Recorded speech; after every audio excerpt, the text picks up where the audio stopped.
오늘 말씀은 먹는 이야기를 좀 갖고 좀 시작을 하려고 합니다. 오늘 이 시대만큼 먹는 것에 대한 지대한 관심이 없는 시대도 없었던 것 같습니다. 방송을 보면은 먹는 것 때문에 여행을 다니기도 하고 또 그냥 먹는 수준에서만 아니라 직접 만들 수 있도록 음식을 만드는 내용들을 가르쳐 주기도 하죠. 먹는다는 건 참 좋은 것 같습니다.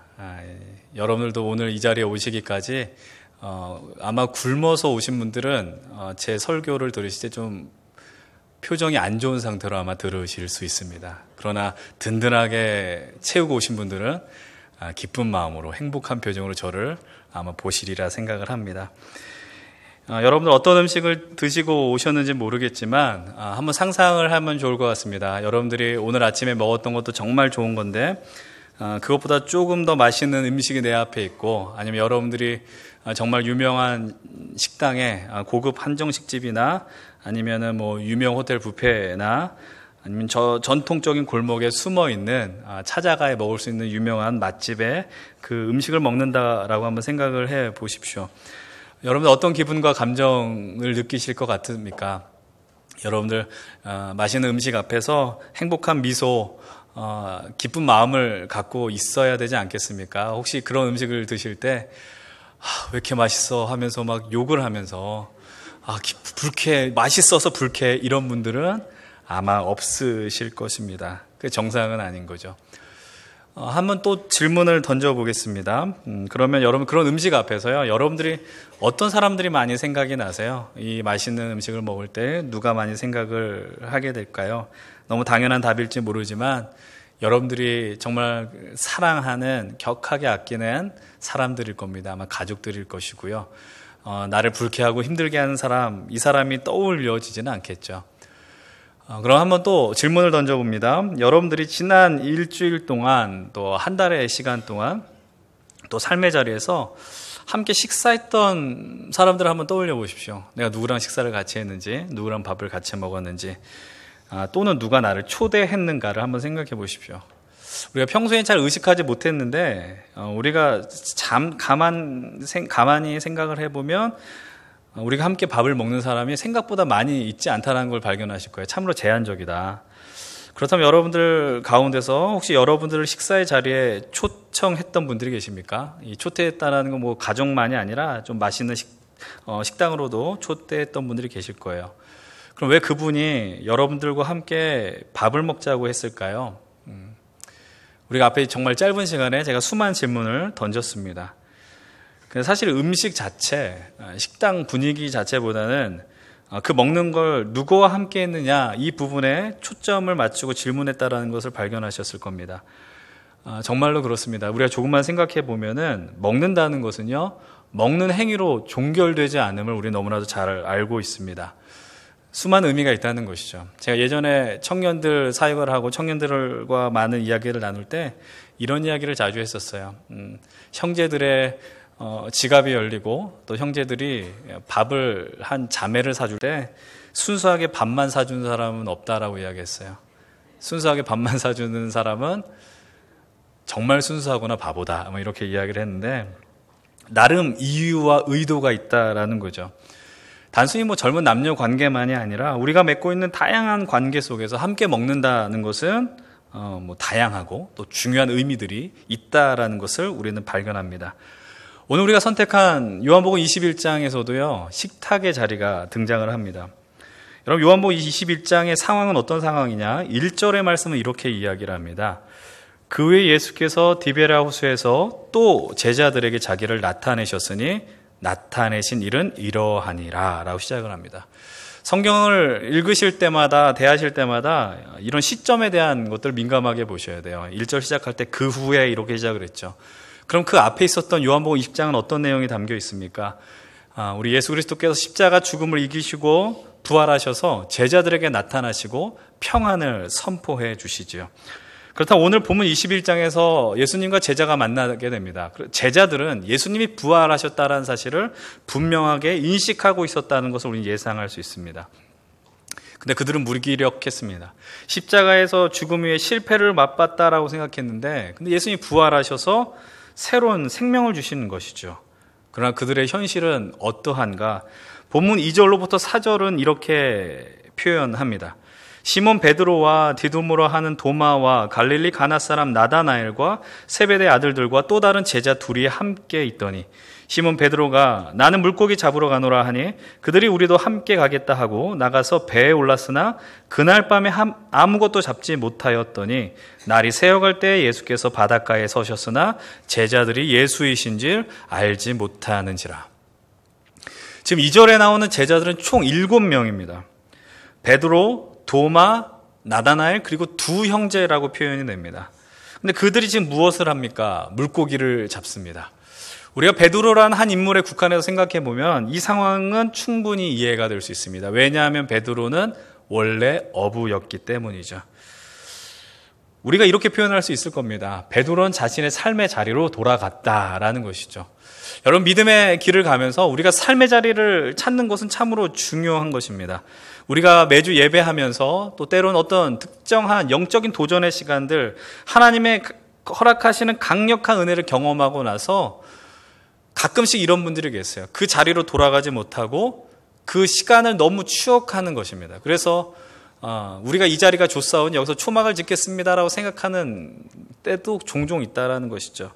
근데 계속 그런 시간을 그리워하거나 또 그 시간에만 도취되어 있으면 우리가 믿음의 길을 가고 성장하는데 상당한 장애가 됩니다. 가끔 보면 이런 분들이 계시죠.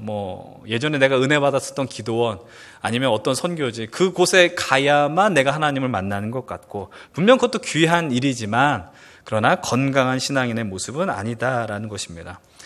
그래서 오늘 이 베드로의 모습은 우리가 어떻게 해석할 수 있을까요? 엄밀하게 말해서 은혜를 받고 자신의 삶의 자리로 가느냐? 그것은 아니입니다. 이렇게 표현할 수 있을 겁니다.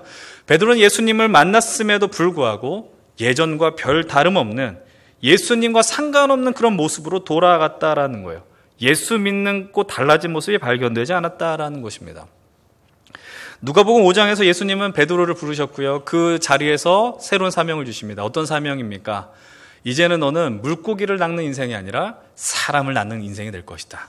새로운 임무를 부여해 주시는 것이죠. 그리고 그 이후 베드로의 삶은 달라집니다. 3년 동안 예수님과 함께 말 그대로 동고동락하며 주님의 가르침을 배우고 주님과 같은 그 하나님 나라 선포 역사에 동참했습니다. 그런데 지금 베드로의 위치는 어디입니까? 자신의 예전의 자리로 돌아오게 된 것이죠. 예수님의 부르심을 놓친 것입니다. 근데 베드로만이 문제가 아닙니다. 더 재밌는 것은 나머지 사람들입니다. 여기서 세베대 아들들은 역시 야고보와 요한 직업이 어부였습니다. 여기까지는 이해할 수 있는데 나머지들의 직업은 어부가 아니었어요.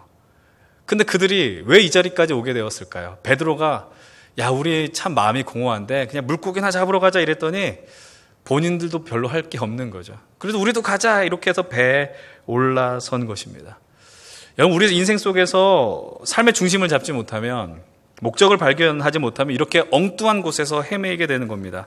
그런 삶을 사는 분들이 상당히 많이 있음을 우리는 살면서 보게 되죠. 자기가 있어야 될 자리가 아닌데 자꾸만 기웃거립니다.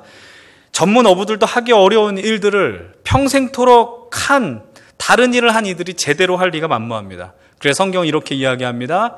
물고기를 잡지 못했다라고 이야기해요. 발견될 리가 만무하죠.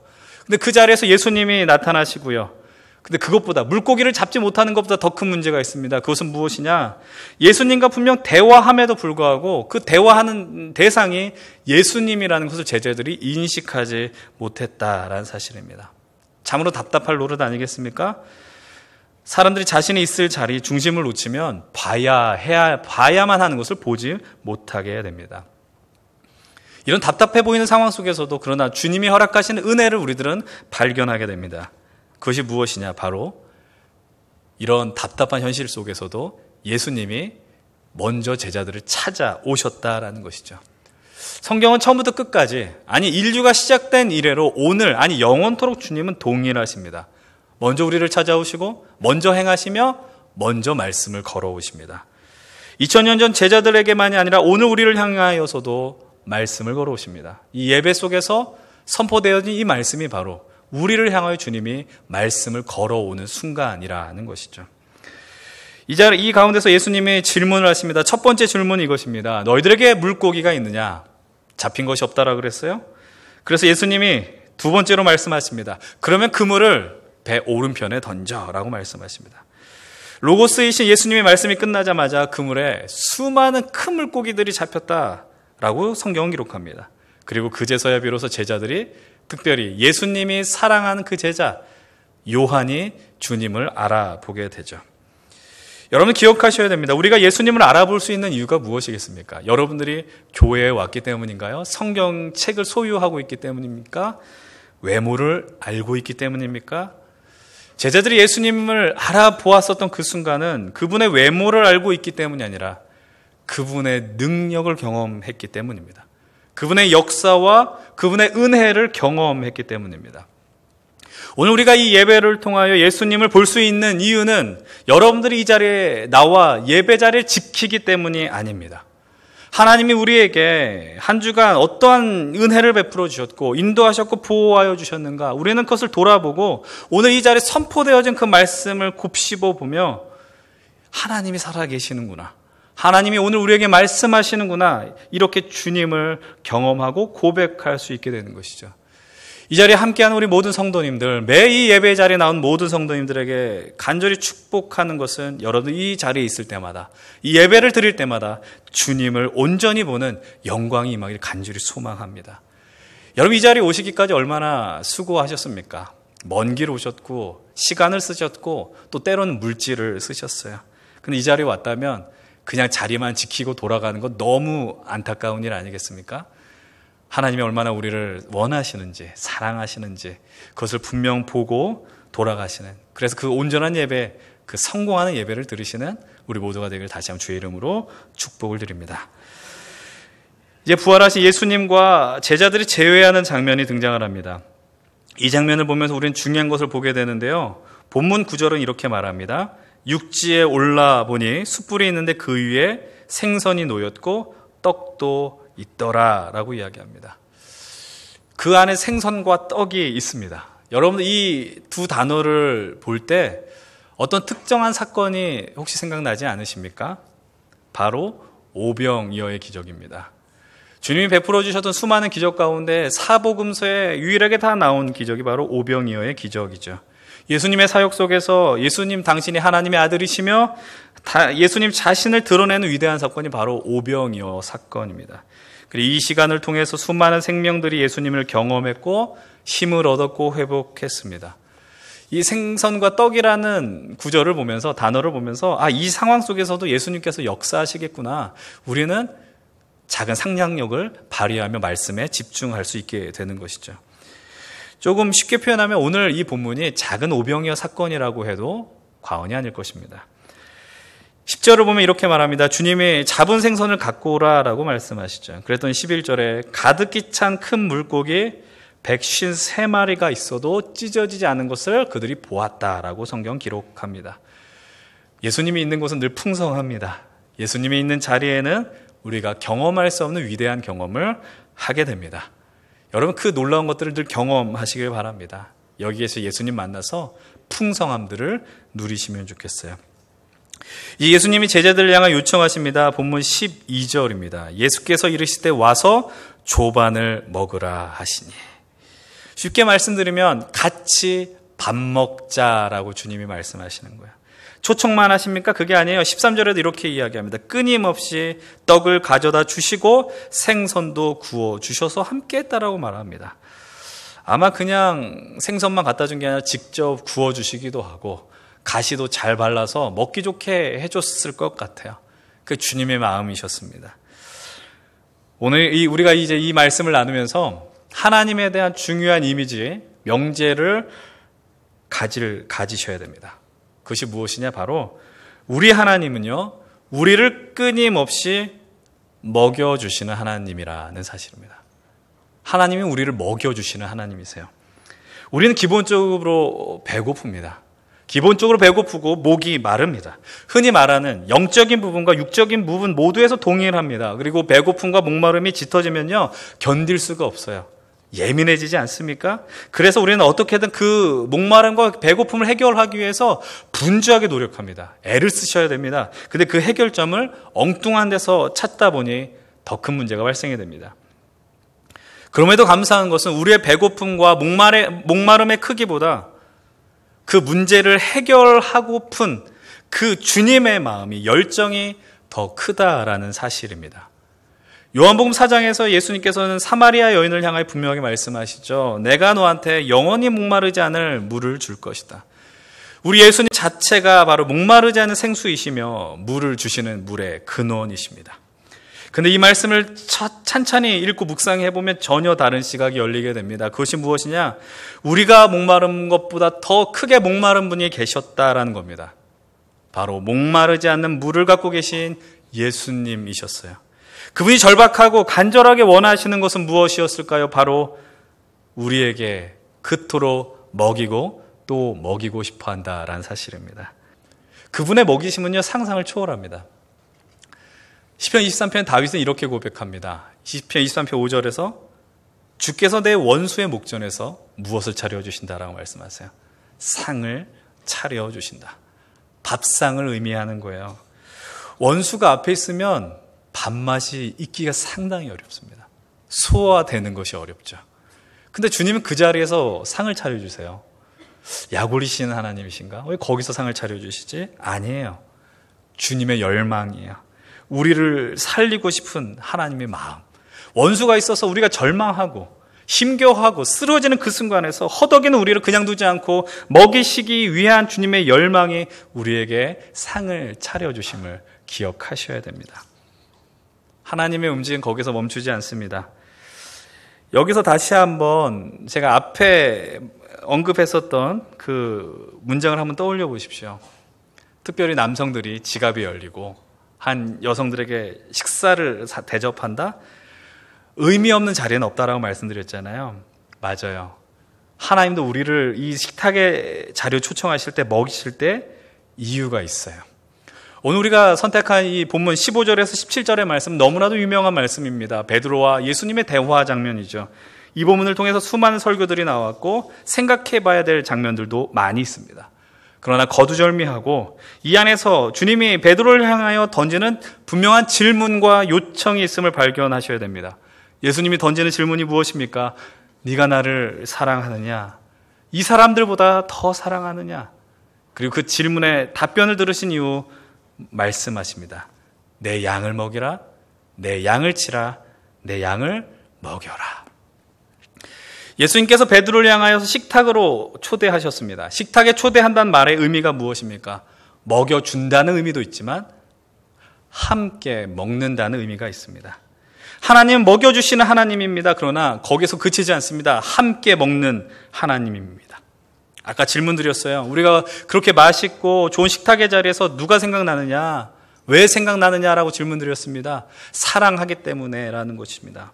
사랑하면 함께 먹고 싶고요. 사랑하면 그 좋은 분위기를 함께 향유하고 싶고 누리고 싶습니다. 근데 여러분들, 때로는요, 내가 식탁의 자리를 요청한 그 사람이 나는 그를 사랑하지만 그 사람이 나를 사랑하지 않을 수도 있어요. 그래서 의도를 갖고 불러내는 거예요. 나를 더 사랑해달라는 거예요. 하나님이 왜 여러분들 이 예배 자리를 불러냈을까요? 왜 초청했을까요? 우리는 주님이 우리를 사랑한다는 사실을 너무나도 잘 알고 있습니다. 주님이 우리에게 베풀어 주신 은혜를 마음껏 누리며 살아가고 있습니다. 근데 우리가 주님을 사랑한다는 고백을 하는 것이 낯선 일이 되어 가는 것은 아닌지 모르겠습니다. 여러분, 이 예배 순간마다 주의 말씀 앞에서 우리들도 고백할 수 있어야 합니다. 주님, 내가 주님을 사랑합니다. 주님은 그 말을 듣기를 우리에게 원하세요. 주님이 그 이야기를 들을 때 주님이 누구보다 더 많이 기뻐하신다라는 겁니다.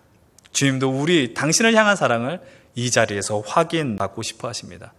그래서 우리가 주님을 찬양하고 주님께 기도하며 이렇게 말씀 앞에 겸손히 서 있게 되는 것입니다. 근데 그 사랑을 확인하려는 이유가 있습니다. 주님을 온전히 사랑하는 자만이요, 예수님을 온전히 먹을 수 있기 때문입니다. 예수님을 온전히 먹고 누리는 자만이 인생의 사명을 온전히 붙들고 살아갈 수 있게 되는 것입니다. 그렇다면 그 사명은 무엇을 의미하겠습니까? 이미 베드로를 통해서 우리는 발견하였습니다. 먹이는 것입니다. 먹은 자들이 먹일 수 있는 것입니다. 지금 베드로도 마찬가지예요. 오늘 본문 속에서 여전히 베드로는 연약한 자였어요. 지금 이때가 어느 순간입니까? 베드로가요, 예수님을 향해서 나 저 사람 모릅니다. 극구 부인한 지 얼마 안 된 시간이에요. 배신자의 낙인이 있고 실패자의 마음, 절망의 마음이 베드로를 누르고 있을 때 예수님이 그 앞에 섰습니다. 주님을 볼 여력이 없습니다. 낯짝이 없는 것이죠. 그러나 주님은 베드로를 바라보시고 먹여주시면서 말씀하십니다. 네가 나를 사랑하느냐? 회복시켜 주십니다. 일으켜 주십니다. 그렇게 일으켜 주시는 이유가 무엇이겠습니까? 이 회복을 통해서 너도 살아나며 내가 너에게 준 그 사명도 회복해야 한다는 거야. 먹여라. 먹는 자들이 먹일 수 있다는 것입니다. 그래서 베드로를 식탁으로 초대하시며 우리를 이 자리로 불러주시는 겁니다. 이제 너는 이제 호스트가 되어서 사람들을 먹이고 그 뒷감당은 내가 할 테니 이 땅에 너의 역할을 감당하라라고 주님이 말씀하세요. 이제 우리 교회는 다음 주가 되면 만 11년, 11살이 된 교회가 됩니다. 지난 10년의 세월 하나님께서 우리 교회를 향하여 베풀어 주신 은혜가 분명히 존재했습니다. 하나님이 엄청난 은혜를 우리에게 먹여주셨습니다. 그리고 오늘 우리에게 그 은혜로 하나님 나라를 살게 하셨습니다. 이제 우리는 새로운 10년을 향한 소망과 꿈을 품어야 하는 시간을 갖게 됩니다. 이제 우리가 가져야 될 꿈과 소망이 무엇이겠습니까? 감당해야 될 그 사명이 무엇이겠습니까? 이 말씀을 따라 표현한다면 세상을 먹일 수 있는 그 자리로 나아가셔야 됩니다. 어려운 이웃을 섬기고 살리며 다음 세대를 살리는 그 사역에 전력을 다해야 되지 않겠습니까? 근데 여러분, 그 사역을 감당하기 위해서 우리가 놓쳐서는 안 되는 것이 있습니다. 잘 먹으셔야 됩니다. 제대로 먹지 않으면서 먹여야 된다고 힘을 내는 분들이 계십니다. 아닙니다. 우리가 먼저 잘 먹어야 됩니다. 골라서 드시지 마십시오. 먹고 싶은 것만 먹지 마십시오. 하나님의 그 말씀, 때론 우리를 찌르기도 하고 우리를 치기도 하지만 우리를 건져주신 그 말씀을 온전히 이 강단에서 드십시오. 삶의 자리에서 하나님을 마음껏 먹으시고 누리십시오. 그리고 순종하십시오. 그때 우리는 온전하게 세상을 먹일 수 있는 귀한 삶을 감당하게 될 수 있습니다. 정말로 소망합니다. 우리 포에마 예수교회 안에 영적의 음식의 나눔들이 흘러넘치기를 원합니다. 그래서 마음껏 드시고 마음껏 나누시고, 그러나 그걸 나만 독점하려고 하지 마시고 나누시길 바랍니다. 그래서 이 좋은 식탁의 자리에 많은 이들을 초청하십시오. 초대하십시오. 그래서 그 음식을 자랑하시고 예수 그리스도를 자랑하십시오. 그리고 음식을 먹일 수 있는 담대하게 그 자리까지 나아가십시오. 시편 23편 5절의 말씀 기억하십시오. 원수의 목전에서 내게 상을 차려주셨는데 그 다음에 이렇게 고백합니다. 내 잔이 내게 넘칩니다라고 이야기해요. 넘치는 것. 하나님이 우리의 인생에 넘치게 해주시는 은혜가 있습니다. 우리 포에마 예수교회 허락하신 넘치는 은혜가 있는 줄로 믿습니다. 그럼 그것을 가두지 마시고 흘려보내십시오. 그렇게 될 때 우리가 살며 세상이 살게 되는 것입니다. 그리고 주님이 원하시는 길입니다. 여러분, 오늘 우리가 이 먹는 이야기로 가득 찬 말씀을 나누었어요. 기억하십시오. 먹는 자리는요, 기쁨의 자리고 잔치의 자리입니다. 이 예배는 잔치가 되어야 하며 축제가 되어야 됩니다. 예수님과 함께하는 인생은 잔치이며 축제입니다. 교회 공동체는 잔치 공동체이며 축제 공동체가 되어야 합니다. 진실로 예수님과 함께 먹으시고요, 예수님과 함께 더불어 더 사랑하시고 예수님이 허락하신 그 자리에서 열심히 먹고 마시며 나누는 우리 포에마 예수교회와 우리 성도님들 되시기를, 그래서 세상 속에서 주의 이 사명을 잘 감당하며 주님께 칭찬받는 우리 모든 성도님들 되시기를 주의 이름으로 간절히 축원드립니다.